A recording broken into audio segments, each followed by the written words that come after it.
Yo, you guys, this is Blacklist to the Abyss, and this is my review for Kuroko no Basket 2, Episode 6. Now, after around 4.5 minutes, the episode finally gets started. Um, Kuroko, he comes off the bench, and Seirin slows down their pace for him so that he can find the right time to use his vanishing drive. And once he does find that time, he goes one-on-one with Midorima, which we figured that out from the preview last week, but it happens pretty early on in the episode. And Kisei and Midorima, they're shocked. They have no clue what's going on. They've never seen Kuroko hold on to the ball before. All he does is pass. Pass, pass, pass. He never holds onto the ball for more than a second. But now he's actually going to go one-on-one with Midorima, so he has no clue what's going on. He has no clue what to expect.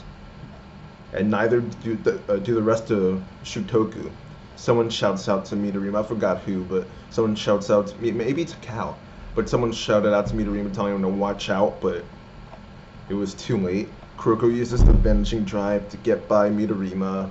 He gets the ball to Teppei, then Teppei scores. Shutoku, after seeing that, or after not seeing it, I guess, they're still kind of in shock over what's going on. They don't know what Kuroko did.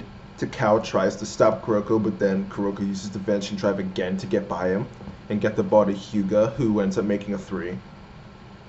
Then Shutoku, they're kind of just frazzled, I guess, by the whole situation. When they go to inbound the ball, Kuroko steals it and passes to Hyuga for another 3. So I guess they were probably a little too focused on Kuroko's new drive and forgot about his actual skill set. So that's why it was easy for him to steal the ball and get it to Hyuga again. But that ends up tying the game up, and that's when the third quarter ends. So during the break in between the third and fourth quarters, there's a typical strategy talk, and once the fourth quarter starts up, Seirin's back to their run and gun offense. There's this one guy on Shutoku who thought that he knew what Izuki was going to do, and he actually did.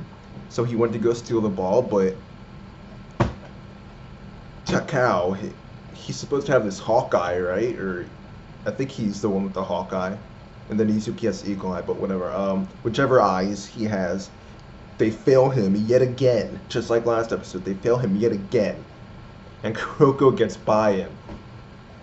So he Izuki was going to pass the ball. Kuroko intercepts it and gets the ball to Kagami. Kagami dunks over Otsubu and some other guy.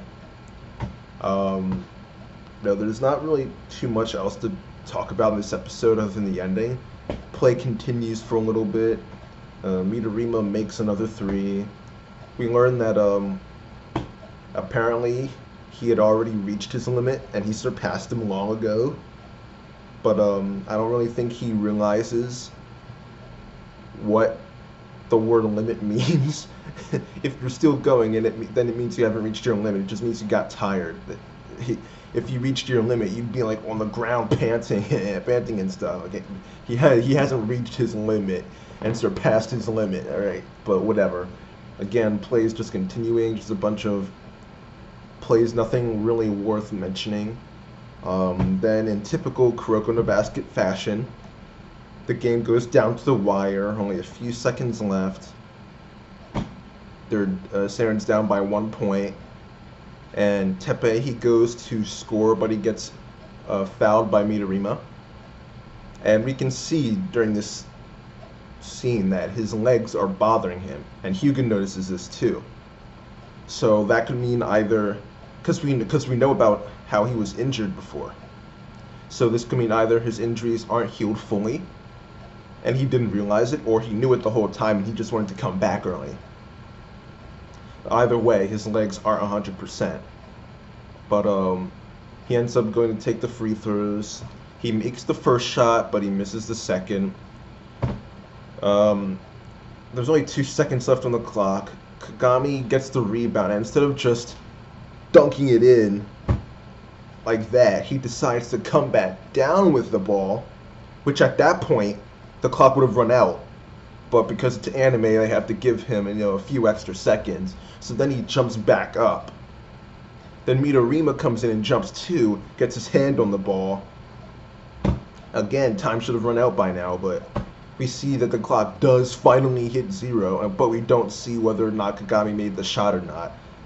I would assume that Midorima blocked him. Either that, well, now that I think about it, in the preview we didn't see any match at all, so it's clear that by next episode the match is over. But if Midorima did successfully block the shot, that means they'd be going into overtime, and the match probably wouldn't be over by next episode, unless it ended at the very end of the next episode.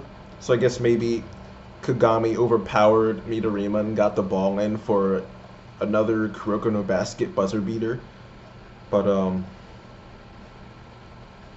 that's really it for the episode. I mean, there aren't really that many things that stood out, to be honest. Teppei's injury, coming back, and not really hindering him to the point where he can't play, but still hindering him a little bit. Kuroko used Vanishing Drive for the first time in a game. But other than that, there's not really too much to talk about in this episode. There's not that much that stands out, so I'll give this episode of Kuroko no Basket Season 2 a 7 out of 10. It was just a cool episode. That's really it. But yeah. There's really nothing else to talk about. Rate, comment, subscribe, and I'll see you guys next time.